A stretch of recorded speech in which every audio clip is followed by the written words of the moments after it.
SPM 2025 தேர்வில் 10A மற்றும் அதற்கு மேல் மதிப்பெண் பெற்ற அனைத்து மாணவர்களுக்கும் மெட்ரிகுலேஷன் இடங்கள் வழங்கப்படும் என்று கல்வி அமைச்சு உறுதியளித்துள்ளது.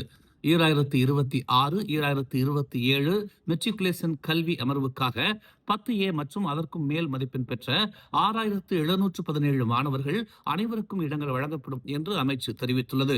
இனம் மற்றும் பின்னணியை கருத்தில் கொள்ளாமல் மெட்ரிகுலேஷன் திட்டத்திற்கு விண்ணப்பிக்கும் அனைத்து மாணவர்களுக்கும் இந்த தானியங்கி இடஒதுக்கீடு வழங்கப்படுகிறது என்று கல்வி அமைச்சு ஒரு அறிக்கையில் தெரிவித்துள்ளது. தற்போதுள்ள இடஒதுக்கீடு மாற்றமின்றி தொடரும் என்றும் அமைச்சு வலியுறுத்தியது. அதே நேரத்தில் மெட்ரிகுலேஷன் திட்டத்தில் சேர்க்கைக்கான 90 விழுக்காடு பூமி புத்ரா இடஒதுக்கீடு அப்படியே உள்ளது என்றும் அது பாதிக்கப்படாது என்றும் கல்வி அமைச்சு கூறியது. அம்னோ இளைஞர் பிரிவு தலைவர் டாக்டர் அக்மால் சலே மாநில செயற்குழு உறுப்பினர் பதவியில் இருந்து விலகுவதாக அறிவித்து 2 மாதங்களுக்கும் மேலாகிவிட்ட நிலையில் மலாக்கா முதலமைச்சர் அப்துல் ரவூப் யூசோ அவரது ராஜினாமாவை நிராகரித்துள்ளார். செயற்குழு உறுப்பினர் பதவியில் இருந்து மெர்லிமாவ் சட்டமன்ற உறுப்பினரின் ராஜினாமாவை ஏற்றுக்கொள்வதோ அல்லது நிராகரிப்பதோ தனது தனிப்பட்ட உரிமை என்று ரவூப் தெரிவித்துள்ளார். அறிவிப்பை வெளியிட்ட சிறிது நேரத்திலேயே அக்மால் தனது ராஜினாமா கடிதத்தை சமர்ப்பித்துள்ளார் என்பதை தெரிவித்துக் கொள்வதாகவும் அவர் கூறினார். இருப்பினும் அவர் மாநில செயற்குழு உறுப்பினராக தொடர்ந்து பணியாற்ற வேண்டும் என்பதற்காக தாம் அந்த ராஜினாமாவை நிராகரிக்க முடிவு செய்துள்ளதாக அவர் தெரிவித்துள்ளார். ஜனவரியில் டிஏபியை இறுதி வரை எதிர்த்து போராடுவதற்காக மலாக்கா செயற்குழு பதவியில் இருந்து விலகும் தனது எண்ணத்தை அக்மால் அறிவித்திருந்தார். நேற்று இரவு ஈப்போ செம்மோர் காந்தன் தொழிற்பேட்டையில் உள்ள 2 ரப்பர் கையுறை தொழிற்சாலையில் குடிநுழைவுத்துறை மேற்கொண்ட சோதனையின் போது மொத்தம் 79 வங்காளதேச நாட்டினர் கைது செய்யப்பட்டனர். மாலை 7 மணிக்கு தொடங்கிய இந்த நடவடிக்கையில் தொழிலாளர் துறை, காவல்துறை, பொது நடவடிக்கை படை மற்றும் தேசிய பதிவுத்துறை ஆகியவற்றின் பணியாளர்கள் ஈடுபட்டனர். முதல் தொழிற்சாலையில் நடத்தப்பட்ட சோதனையில் 56 பேர் கைது செய்யப்பட்டதாகவும் 2வது தொழிற்சாலையில் பணிமாற்றத்தின் போது மேலும் 23 பேர் தடுத்து வைக்கப்பட்டதாகவும் பேரா குடிநுழைவுத்துறை இயக்குநர் டாக்டர் ஜேம்ஸ் லீ தெரிவித்தார். கைது செய்யப்பட்ட அனைவரும் நாட்டில் அதிக நாட்கள் தங்கியிருந்தது உட்பட தங்களது வருகை அனுமதி சீட்டுகளை தவறாக பயன்படுத்தியதாக நம்பப்படுவதாக அவர் கூறினார். ஒரே தாய் நிறுவனத்தின் கீழ் இயங்கும் 2 தொழிற்சாலைகளில் நிர்வாகம் பிற நிறுவனங்கள் அல்லது துறைகளின் கீழ் பதிவு செய்யப்பட்ட வெளிநாட்டு தொழிலாளர்களை பணி அமர்த்தியதாக நம்பப்படுகிறது என்று நேற்று இரவு நடைபெற்ற நடவடிக்கைக்கு பிறகு செய்தியாளர் சந்திப்பில் லீ இதனை தெரிவித்தார். கைது செய்யப்பட்ட அனைவரும் மேல் அதிக விசாரணைக்காக குடிநுழைவுத்துறை அலுவலகத்திற்கு அழைத்துச் செல்லப்படுவார்கள் என்று அவர் கூறினார். கோத்தாபாரு மேலூர் அருகே கம்போங் புலோபோவில் உள்ள புலோபோ நெடுஞ்சாலை வெளியேறும் வழியில் ஆவணங்கள் இல்லாத 52 மியான்மர் நாட்டினரை நேற்று கைது செய்ததை தொடர்ந்து பொது நடவடிக்கை பிரிவான GOF ஒரு மனித கடத்தல் கும்பலை முறியடித்துள்ளது.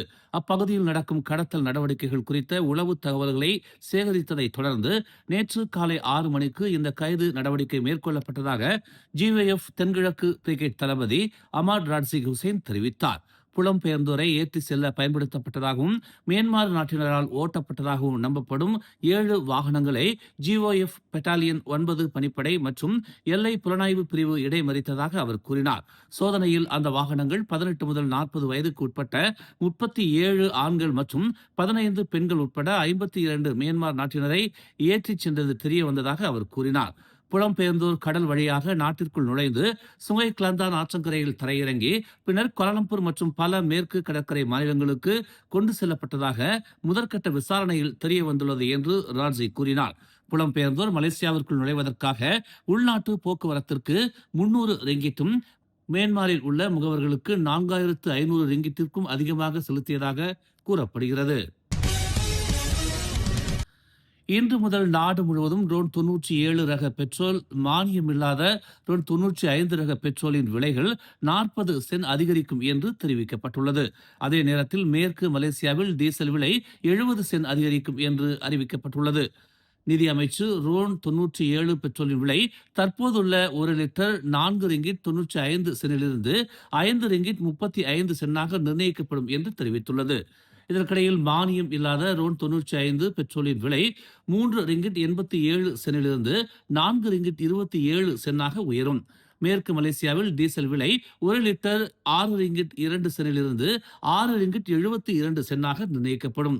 போடி 95 திட்டத்தின் கீழ் மானியத்துடன் வழங்கப்படும் ரோன் 95 ரக பெட்ரோல் 1 லிட்டர் 1 ரிங்கிட் 99 சென்ட் என்ற விலையிலேயே தொடரும். அதே நேரத்தில் சபா, சராபா மற்றும் லபவானில் டீசல் ஒரு லிட்டர் 2 ரிங்கிட் 15 சென்ட் என்ற விலையிலேயே இருக்கும்.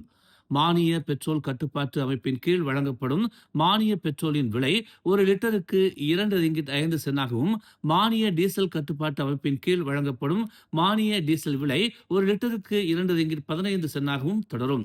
இந்த விலைகள் ஏப்ரல் 15ஆம் தேதி வரை அமலில் இருக்கும் என்று தெரிவிக்கப்பட்டுள்ளது. விடுத்துள்ளது. ஏற்கனவே 12 லட்சத்திற்கும் அதிகமான மக்கள் தங்கள் வீடுகளை இழந்து வீதிகளில் தஞ்சம் புகுந்துள்ளனர்.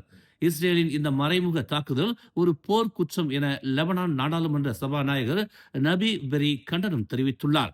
இந்நிலையில் இஸ்ரேல் லெபனான் மீதான தாக்குதலை நிறுத்தவில்லை என்றால் அமெரிக்காவுடன் எட்டப்பட்ட போர் நிறுத்த ஒப்பந்தத்தில் இருந்து விலக நேரிடும் என்று ஈரான் எச்சரித்துள்ளது. இதனால் மிகவும் பலவீனமான நிலையில் உள்ள இந்த போர் நிறுத்தம் எந்த நேரத்திலும் முறியும் அபாயம் ஏற்பட்டுள்ளது. உலக நாடுகள் இஸ்ரேலுக்கு அழுத்தம் கொடுக்க வேண்டும் என்று அரபு லீக் மற்றும் ஐநா சபை வலியுறுத்தியுள்ளன. மேலும் செய்திகளை தெரிந்து கொள்ள தமிழ் மலர் இணையதளம், தமிழ் மலர் செயலி மற்றும் மலர் டிவி யூடியூப் சேனலை வலம் வாருங்கள். எங்களோடு இணைந்திருக்க மலர் டிவியை பதிவு செய்து கொள்ளுங்கள். உறவுகள் மகிழ்ந்திட விருப்பம் மற்றும் பகிர்வு சேவையை சொடுக்கிடுங்கள்.